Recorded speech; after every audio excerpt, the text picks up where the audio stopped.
السلام عليكم ورحمة الله وبركاته.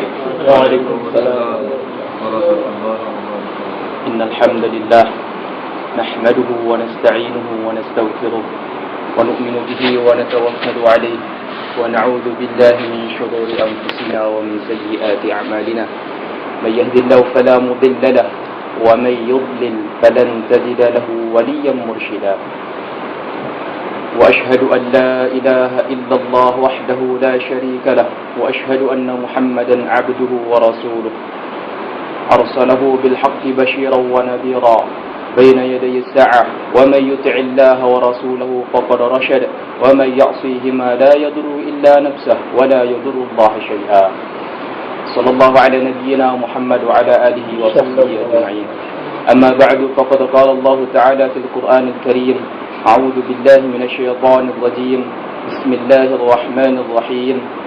والعصر إن الإنسان لفي خسر إلا الذين آمنوا وعملوا الصالحات وتواصوا بالحق وتواصوا بالصبر. وقال رسول الله صلى الله عليه وسلم: إذا عظمت أمة الدنيا نزعت منها هيبة الإسلام وإذا تركت الأمر بالمعروف والنهي عن المنكر حرمت بركة الوحي وإذا تسابت أمتي سقطت من عين الله. وقال أيضا: من دعا إلى هدى كان له من الأجر مثل أجور من تبعه لا ينقص ذلك من أجورهم شيئا، أو كما قال النبي صلى الله عليه وسلم. صدق الله صدق رسوله. Alhamdulillah, tuan-tuan yang mulia, kita bersyukur kepada Allah Subhanahu wa taala kerana Allah Subhanahu wa taala beri hidayah kepada kita menjadi seorang yang muslim atau orang yang beragama Islam yang ada kalimah la ilaha illallah Muhammadur Rasulullah. Akan tetapi hadirin subhanahu wa ta'ala, walaupun dia jadi orang Islam, apabila dia tidak amalkan agama, maka kebahagiaan tidak akan dia dapatkan.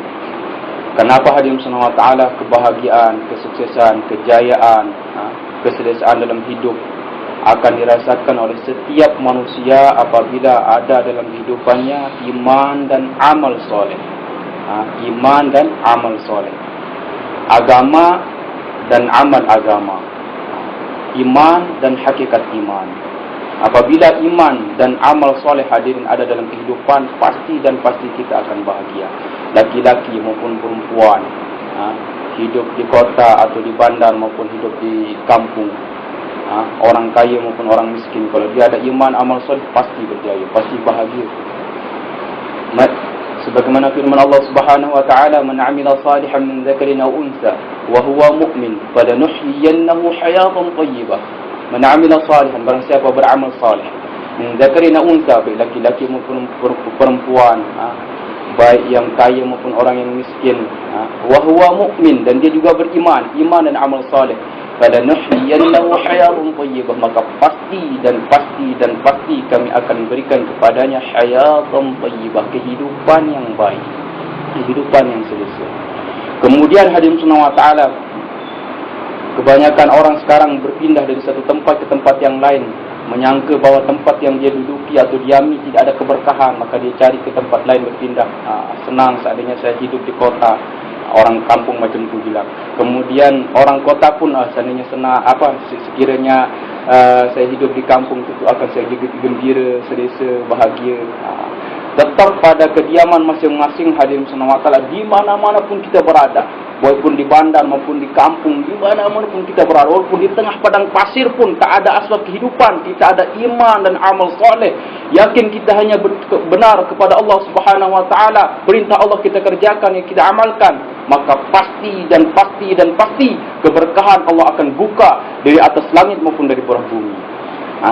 Sebagaimana janji Allah Subhanahu wa ta'ala: "Lau anna ahlal qura amanu wattaqau lafatahna 'alaihim barakatin minas sama'i wal ard." Seandainya penduduk negeri, penduduk kampung amanu wattaqau, beriman dan bertakwa, beriman dan melaksanakan segala perintah Allah dan meninggalkan segala larangan Allah Subhanahu wa taala, lafatahna 'alaihim, maka pasti kami akan bukakan ke atas mereka barakatin minas sama' wal ard, keberkatan daripada langit dan daripada bumi. Contohnya hadirin subhanahu wa ta'ala, kita sudah tahu asal mula kejadian atau wujudnya air Zam-Zam, yang mana air Zam-Zam ini Nabi sallallahu alaihi wasallam sabdakan ma'u Zam-Zam lima syuribalah. Air Zam-Zam ini diniatkan apa saja kita minum tu akan dikabulkan. Air Zam-Zam bukan hanya setakat air minum sahaja, tapi bisa juga dijadikan sebagai apa? Makanan. Air Zam-Zam bukan hanya minuman, tapi sebagai obat segala macam jenis penyakit. Air Zam-Zam bukan hanya setakat minuman, tapi air Zam-Zam bisa juga untuk mengabulkan hajat-hajat kita dengan izin Allah. Kenapa Hadirin SWT padahal dulu Siti Hajar dan Nabi Ismail alaihissalam berada di tempat apa yang istilahnya tidak ada asbab kehidupan, asbab kematian ada, asbab kehidupan tak ada, tapi karena iman betul kepada Allah, perintah Allah dikerjakan, maka Allah bukakan keberkahan daripada bawah bumi yang keberkahannya sampai sekarang kita rasakan. Maka Hadirin SWT, kemuliaan juga seorang ada pada ketakwaan dia. Makin banyak ketaatan dia kepada Allah, makin taat dia kepada Allah, makin mulia dia di sisi Allah Subhanahu wa taala. Bukan kemuliaan kita di sisi Allah bukan karena nasab kita bangsawan atau kerajaan, tidak. Bukan kemuliaan kita di sisi Allah karena kita memiliki harta, tidak hadirin. Tapi kemuliaan kita di sisi Allah apabila perintah-perintah Allah senantiasa kita tingkatkan terus menerus. Inna akramakum indallahi atqakum. Sungguhnya yang paling mulia di sisi Allah di antara kalian adalah atqakum, yang paling takwa di antara kalian. Maka Hadirin subhanahu wa ta'ala, juga ini apabila kita ingin mengetahui kita ini muliakah, hinakah di sisi Allah, jangan tanya orang lain, lihat tanya diri sendiri kita. Tanya diri kita sendiri, maknanya lihat agama pada diri kita. Kalau kita muliakan agama, pasti Allah muliakan kita. Tapi kalau kita sia-siakan agama, begitu juga Allah Subhanahu wa taala akan sia-siakan kita. May yuridu an ya'rifa manzilatan 'inda Allah falyanzur manzilatan din 'indahu. Barang siapa ingin mengetahui kedudukannya di sisi Allah, manzilah dia, kedudukan dia di inda Allah, di sisi Allah, muliakah dia, hinakah dia, maka lihatlah agama pada dirinya. Kalau kita bantu agama Allah, senantiasa Allah akan bantu kita. In tansurullaha yansurukum. Firman Allah dalam surat Muhammad, apabila kalian bantu agama Allah, pasti dan pasti Allah akan bantu kalian. Apabila kita hinakan agama, Allah juga akan hinakan kita. Kelentarkan agama, sia-siakan agama, Allah juga akan sia-siakan kita. Muliakan agama, bantu agama, Allah akan muliakan kita juga, bantu agama. Pertama, Hadirin subhanahu wa ta'ala, sebelum ada amalan, iman, keyakinan kepada Allah, luruskan, betulkan. Kenapa Hadirin subhanahu wa ta'ala, kalimat atau hak pemwujudan atau alfaz daripada iman, la ilaha illallah, apabila kita mampu ucapkan Hadirin subhanahu wa ta'ala, syurga bagi kita, wajib. Man kana akhiru kalamihi la ilaha illallah dakhala al-jannah. Barang siapa di akhir kalamnya la ilaha illallah ketika dia meninggalkan dunia, maka wajib baginya mampu ucapkan kalimat la ilaha illallah ketika meninggal dunia, maka wajib baginya masuk syurga. Hadir. Tapi ini adalah alfaz daripada iman. Maksud daripada iman apa Hadirin subhanahu wa ta'ala? Orang Pakistan katakan, orang India katakan, iman ka maksud hai खाली का यकीन दिल में आए और मखलूक का यकीन दिल से निकल जाए. Allah से होता है, makhluk से कुछ नहीं होता है. Maksud daripada iman Hadirin subhanahu wa ta'ala, yakni apa? Khali ka yakin dil में आए. Keyakinan yang betul hanya kepada Allah ke dalam hati kita memasukkan kebesaran Allah. Dan keyakinan kepada makhluk dalam hati kita keluarkan. Masuk daripada hakikat la ilaha illallah yang mengeluarkan kebesaran makhluk dari dalam hati kita dan memasukkan keyakinan hanya kepada Allah Subhanahu wa taala ke dalam hati kita, bahawa makhluk tidak bisa datangkan manfaat atau mudarat tanpa izin Allah Subhanahu wa taala. Yang datangkan manfaat atau mudarat hanya Allah Subhanahu wa taala. Apabila ada keyakinan seperti ini Hadirin subhanahu wa ta'ala, kita takut hanya kepada Allah, mengharap hanya kepada Allah, kita meminta hanya kepada Allah, Maka dengan kekuatan seperti ini hadirin subhanahu wa ta'ala akan mengalahkan yang perkara itu tak masuk di akal. Akan mengalahkan segala sesuatu.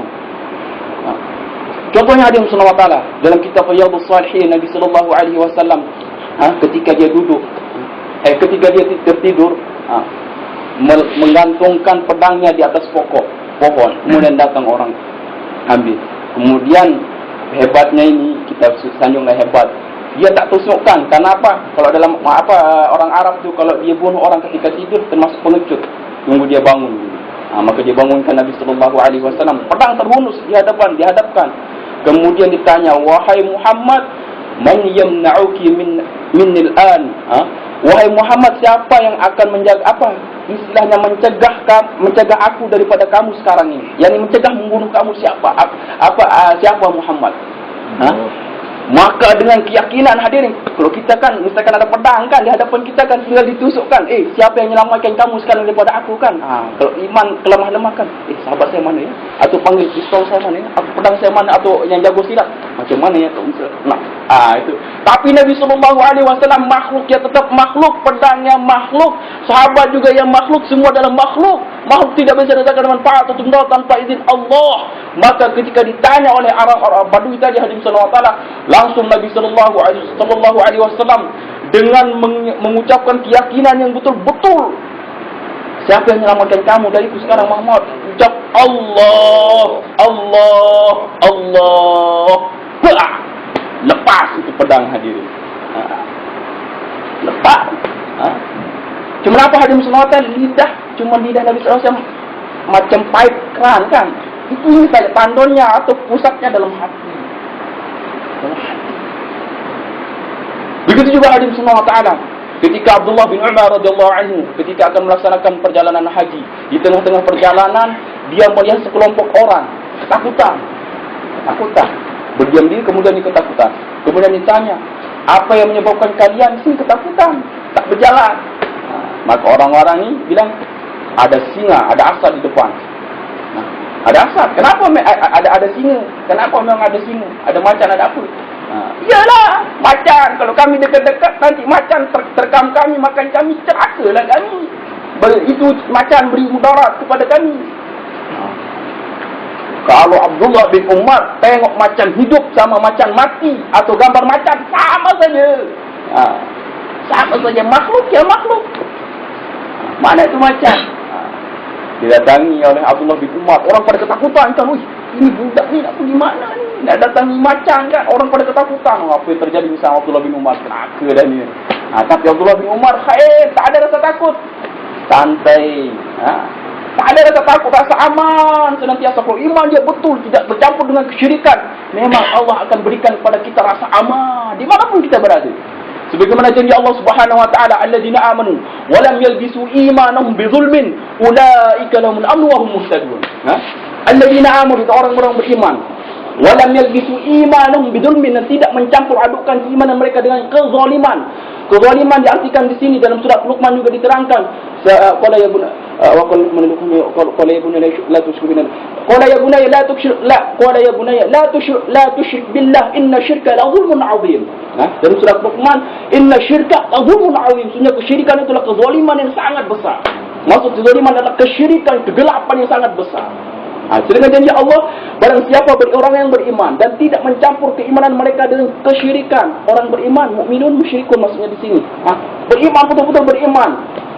Ulaika lahumul amnu wa hum muhtadun. Mereka lah orang-orang yang mendapatkan lahumul amnu, rasa aman, dan mereka orang dapat petunjuk. Maka Abdullah bin Umar kan, iman dia betul, sahabat.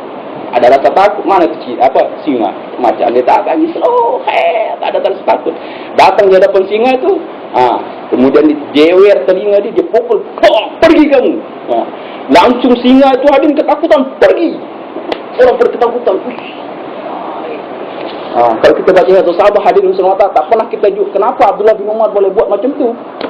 Tak pernah dia guna makan minyak bintang, bertapa di Gunung Bromo atau mandi-mandi ya kebal. Tak ada hadirin.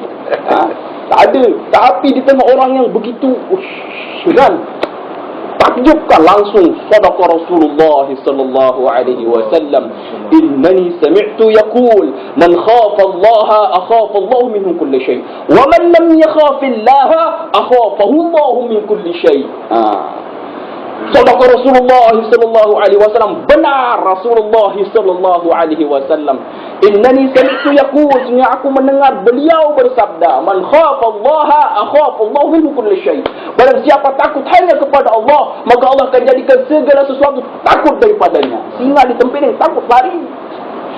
Wa man lam yakhafillah, dan barang siapa tidak takut kepada Allah, akhafahu Allah min kulli shay, dan Allah akan jadikan dia takut dari segala sesuatu. Misalkan kita ni ada sifat syirik kan, tak ada lesen, tak ada apa kan, tengok polis, tak ada lesen, macam mana ketakutan. Maka hadirin semua taala, iman yang lurus, iman yang betul, itulah yang dicari hadirin. Walaupun kita memiliki banyak dosa hadirin, tapi iman kita betul, insya-Allah dosa-dosa akan diampuni oleh Allah Subhanahu wa taala. Iman banyak, amalan banyak, tapi iman tak betul, campur dengan kesyirikan. Yakin, kalau saya tak ada nanti siapa yang bagi anak saya, siapa yang bagi anak saya rezeki? Kalau saya tak ada, siapa yang jaga isteri saya? Itu sifat perkataan kesyirikan hadirin. Tuhan andakah yang menjaga isteri anda? Andakah yang memberi rezeki kepada anda? Apakah anda sama perkataan anda dengan perkataan Fir'aun, ana rabbukumul a'la, aku adalah Tuhan kalian yang paling tinggi? Iman yang betul hadirin semua, itulah yang akan beri manfaat. Yauma la yanfa'u malun wala banun illa man atallaha biqalbin salim. Pada hari ketika itu hadirin semua tidak bermanfaat lagi malun wala banun. Harta tak bermanfaat lagi, keturunan anak juga tak bermanfaat lagi, kecuali orang datangi Allah dengan qalbin salim, dengan hati yang tak berbelah bagi kepada Allah. Juga hadirin semua taala, Nabi sallallahu alaihi wasallam meriwayatkan firman Allah Subhanahu wa taala dalam hadis qudsi diriwayatkan Imam Tirmizi. Nabi sallallahu alaihi wasallam, Allah Subhanahu wa taala berfirman oleh Nabi sallallahu alaihi wasallam hadis qudsi, ya bani Adam, innaka ma da'utani wa rajawtani ghafartu lak ala ma kana minka wala ubali. Ya bani Adam, law walagha dhunubuka 'ala as-sama' thumma astaghfartani ghafartu lak ala ma kana minka wala ubali. Ya bani Adam, law ataitani bi qurabil ardi khataaya thumma laqitani la tushriku bi shay'a la ataituka bi qurabiha al-maghfirah. Ya bani Adam, wahai anak Adam. Dalam Musnad Ahmad disebutkan, ya ibadi, wahai hambaku. Ini saja perbedaan dia. Wahai hambaku, lau ataitani, seandainya engkau mendatangi aku, biqurabil ardi khataya, dengan sepenuh bumi khataya, kesalahan dosa. Thumma laqitani, kemudian engkau mendatangi aku, la tusyriku bi syai'a, engkau tidak mensyirikatkan aku, tidak berbuat syirik kepada aku sedikit pun, la ataituka biqurabihal maghfirah, maka aku pasti akan mendatangi kamu dengan sepenuh bumi itu juga ampunan bagi kamu. Sekarang kan kalau kita berbuat maksiat, merasa berdosa kan, mencuri penyorok, merasa berdosa, berbuat zalim, merasa berdosa. Ada sifat syirik ajaib, tak pernah merasa berdosa.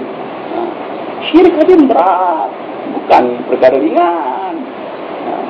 Tinggalkan solat, merasa berdosa, betul, dosa besar tinggalkan solat. Berbuat zalim, betul, berbuat zalim itu dosa besar.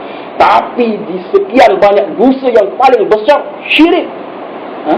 Inna Allah la yaghfiru an yushraka bihi wa yaghfiru ma duna dzalika liman yasha, firman Allah.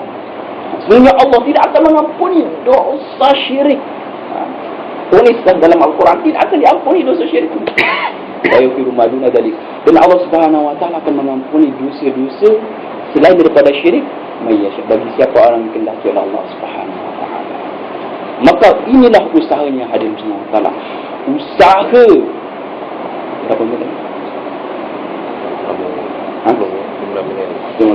Maka hadirin semua taala, usaha untuk membetulkan keyakinan, untuk membetulkan iman hadirin, dakwah. Tengok saja diri kita sebelum kita kenal 3 hari, sebelum kita 4 bulan, 40 hari, tengok keyakinan kita kan, bicara macam-macam kan. Bicaraan kita kalau tengok ingat-ingat kan, bicara kesyirikan semua hadirin. Kalau kita dakwah, belajar dakwah, hati kita akan diluruskan oleh Allah Subhanahu wa taala. Kenapa hadirin dengan dakwah inilah perkara yang terbesar akan mempengaruhi hati. Kenapa hadirin hati ini kata para ulama 4 saluran dia. Perkataan, penglihatan, pendengaran, pikiran. Kalau 4 tempat jalan ini kita isi dengan perkara dunia, masuk dalam hati kita dunia. Kalau hati ini sudah cinta kepada dunia, maka hati ini akan menggerakkan badan ini untuk mendapatkan apa yang diingini oleh hati. Hari-hari bicara lihat dunia, masuk dalam hati kita dunia. Hari-hari bicara dunia, masuk dalam hati kita dunia. Hari-hari dengar dunia, masuk dalam hati kita dunia. Hari-hari fikir dunia, dunia pun masuk dalam hati kita. 4 seluruhan kita hari-hari. Maka jangan heran orang pagi-pagi kan. Kalau di Jakarta hadirin subhanahu wa taala, di Indonesia Jakarta, ada orang anak dia tengok anak dia kan sudah sampai besar, tapi tak pernah dia tengok anak dia buka mata macam apa senang-senang macam tu kan, tak pernah. Kenapa? Ketika dia pergi pagi-pagi anak dia belum bangun.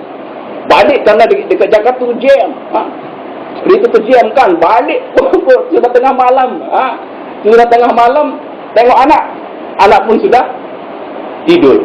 Pergi tidur, balik pun tidur. Tak pernah tengok anak dia. Yang sang anak pun tengok, bapak saya macam mana ya, kumis dia panjang ke, jenggot dia sudah pendek ke, panjang, dia tak tahu. Kenapa? Kejar dunia.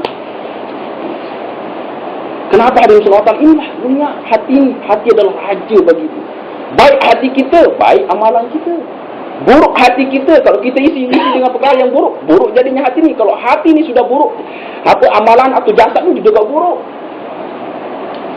Raja ini hati hadirin subhanahu wa taala. Sebagaimana firman sabda Nabi sallallahu alaihi wasallam, "Ala wa inna fi kulli wa ala wa inna fil jasadi mudghah. Idza saluhat saluhal jasadu kulluh wa idza fasadat fasadal jasadu kulluh. Ala wa hiyal qalb." Ingatlah, dalam jasad, setiap jasad itu ada mudghah, segumpal daging. Idza saluhat, apabila segumpal daging itu baik, saluhal jasadu kulluh, maka baik seluruh jasadnya. Wa idza fasadat, apabila segumpal daging tersebut rosak, tak baik, fasadal jasad kulluh, maka rusaklah seluruh jasadnya. Maknanya rusaklah seluruh amalan. Apa itu mudghah, itu segumpal daging? Itulah hati. Maka untuk membetulkan ini hati, hadirin subhanahu wa taala, dakwahkan kebesaran Allah, luruskan perkataan, baru hati akan betul lurus. Hati ini betul, iman pun akan betul, amalan pun akan betul.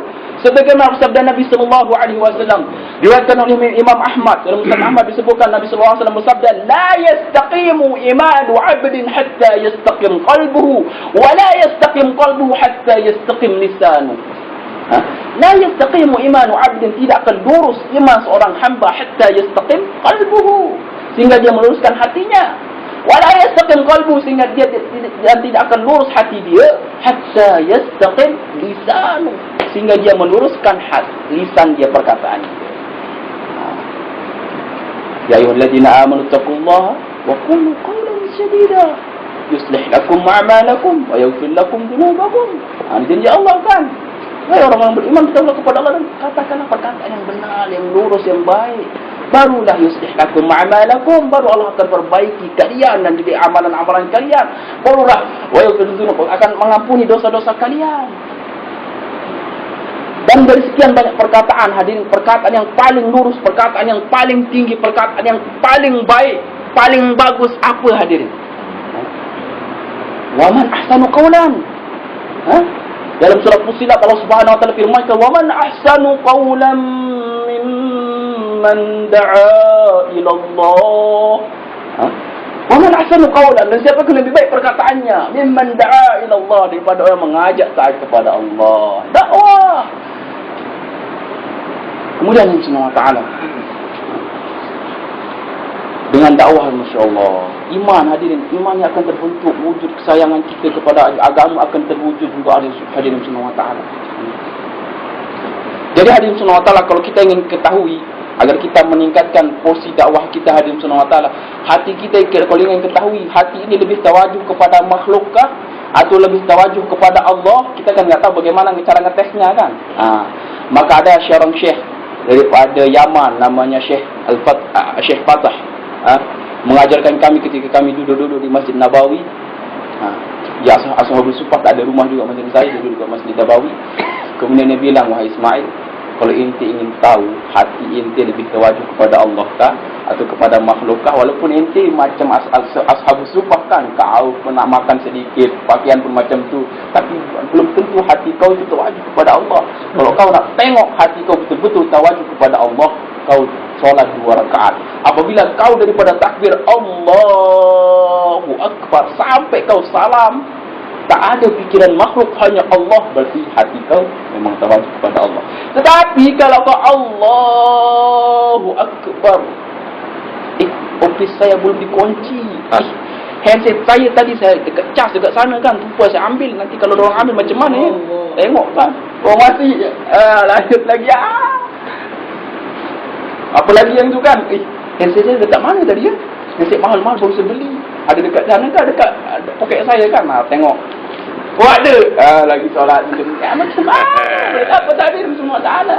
Dan ini lagi kan, berarti ente makhluk masih besar. Coba tengok sahabat, Masya Allah, tawajjuh kepada Allah kan. Ada yang dia panah tak terasa, Allah. Ada yang dipotong kan, ketika dia solat dipotong tangannya, apa kakinya, ada dalam hadis sahabat, Masya Allah, tak terasa, nikmat hubungan kepada Allah. Syekh Fatah ni, Masya Allah, betul juga ni kan. Tapi untuk mewujudkan ini hadis, banyakkan kebesaran Allah. 25 majlis hari, memang betul hadis. Saya pernah coba dakwah 25 majlis, bukan dengan 25 orang, 25 kali bicara. Masya Allah, hati kita saat ini kan, biasa saja. Allah Maha Mencipta, Allah ciptakan kipas, Allah ciptakan pokok, Allah ciptakan daun, Allah apa itu saja, tapi Masya Allah berkesan dalam hati ini. Kenapa dakwah pertama hadirin subhanahu wa ta'ala, yang kita sebelum kita banyak dakwah, besarkan kebesaran Allah. Sebagai yang di Pakistan kan ada namanya pasar dakwah, pasar kebesaran Allah. Ya ayyuhal mudaththir qum fa'anzir wa rabbaka fakabbir. Perintah dakwah ini kan pertama, wa rabbaka fakabbir, agungkan Tuhan kamu, besarkan apa Tuhan kamu. Sudah metaskan ya? Sudah tahu kita nak pindah dakwah. Hadirin subhanahu wa ta'ala. Belum selesai. Berapa minit lagi? 3 minit lagi. Masya Allah. Hadirin subhanahu wa ta'ala, ada saya dapat juga dari Madinah hadirin. Ada hadis hadirin subhanahu wa ta'ala, yang mana hadis ni saya tak faham, berapa kali saya dengar hadis ni, hadis sahih, tapi saya belum faham ketika ada seorang syekh menerangkan hadis ni. Hadis riwayatkan oleh Imam Bukhari, hadis sahih dari Imam dari Abu Bakrah radhiyallahu anhu, bahawa ketika haji wada' Nabi sallallahu alaihi wasallam berkhutbah panjang khutbah Nabi sallallahu alaihi wasallam. Kemudian di akhir khutbahnya Nabi sallallahu alaihi wasallam bersabda, "Sudahkah aku sampaikan kepada kalian?" Maka semua orang menjawab, "Sudah ya Rasulullah."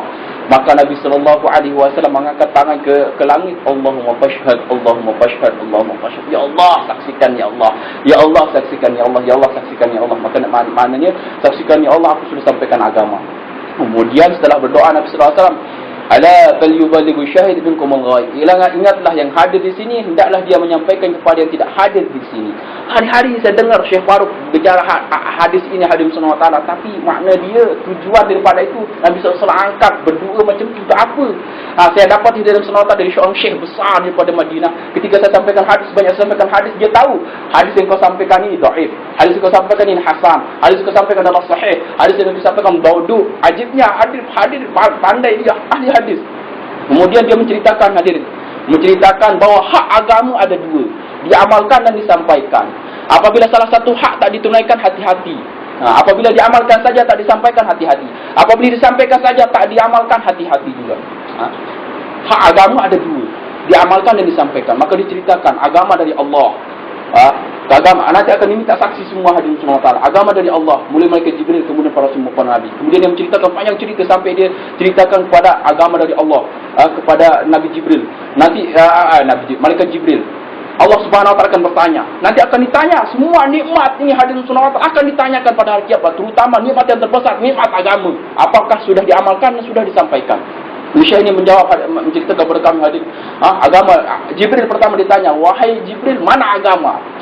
Maka Jibril mengatakan, "Aku sudah sampaikan ya Allah, ya Rabb, kepada nabi-nabi kamu."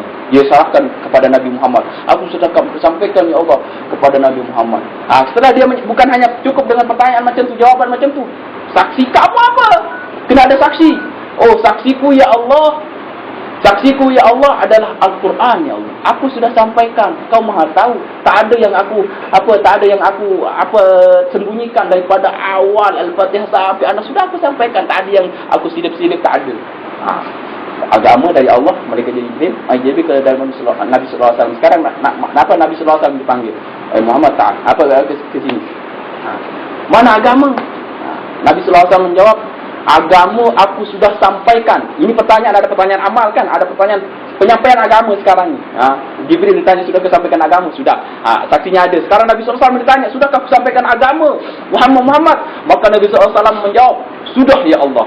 Sudah, dia katakan sudah. Bukan begitu saja, diminta saksi. Saksi kamu apa? Baru Nabi SAW menjawab, saksiku ya Allah, Engkau ya Allah. Ketika aku berada di padang mahsyar, mungkin kita kalau bahasa Indonesia, engkau itu bahasa yang paling mulia, paling tinggi. Kalau di sini engkau kan mungkin kurang baik kan. Tapi kan di bahasa Indonesia engkau tu paling mulia. Paling bagus. Kamu dia kasar sedikit. Kemudian Allah Subhanahu wa taala, aku sudah sampaikan ya Allah. Ketika aku di ketika haji wada, aku sudah tanyakan kepada semua sahabatku, sudahkah aku sampaikan agama? Maka semua mengatakan sudah. Bahkan dalam khutbah Jumat juga, balaghar risalah wa addal amanah. Kadang-kadang khatib juga macam itu kan. Dia sudah sampaikan agama, sudah tunaikan amanah. Maka aku angkat tangan ya Allah kepada Engkau, Allahumma fashhad. Ya Allah, saksikanlah. Maka saksiku Engkau ya Allah. Tadi agama dari Rasulullah, sekarang kepada sahabat. Kan sahabat dipanggil, semua sahabat dipanggil. Mana agama? Maka sahabat sudah sampaikan, aku sudah sampaikan ya Allah. Kepada siapa yang sudah sampaikan? Saksi kamu apa? Sahabat mengatakan, kuburku ada yang di Palestin, kuburku ada yang di Aceh sana. Ada yang cari, ternyata ada kubur sahabat dekat Aceh sana. Kubur kado dekat di sana, ada Turki juga mana. Sekarang kita hadir nanti setiap pertanyaan. Wahai Ismail, saya ditanyakan, wahai Ismail, mana agama? Sudah kau sampaikan agama? Misalkan kita tengok kan, sudah ya Allah. Saksi kamu apa? Kalau dia tak pernah berdakwah, dia mana boleh buat saksi? Berdusta dipukul. Tapi sudah ya Allah, saksi kamu apa? Ini jadi saksi nanti. Kalau kita keluar 4 bulan, berapa masjid saksi kita kan? Kadang dipukul orang, berdarah, alhamdulillah. Saksi kamu apa? Pernah dipukul ya Allah. Saksi kamu apa? Ada dulu not kecil satu tulis nama itu kan. Itu saksi. Itulah hadirin sekalian. Kalau kita berdakwah, 2 saksi kita hadirin. Saksi amalan dan saksi mendakwahkan agama. Kenapa hadirin sekalian? Setiap kita selesai solat kan, setiap kita selesai solat fardu kan, kenapa kita harus pindah? Kenapa enggak kita harus sama? Kenapa kita tak sama tempat kita sembahyang fardu dengan sembahyang sunnah? Entah apa? Sebagai saksi.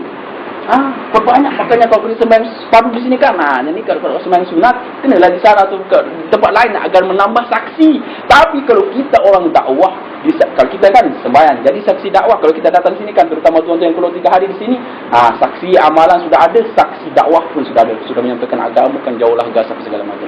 Dan yang masih banyak lagi fadilah akan kita dapatkan, kepahaman, kebaikan akan kita dapatkan apabila kita mau meluangkan masa dan waktu kita untuk keluar jalan Allah. Silakan beri 4 bulan. InsyaAllah.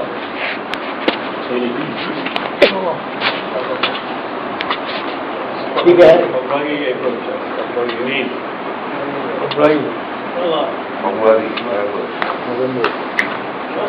Syakban.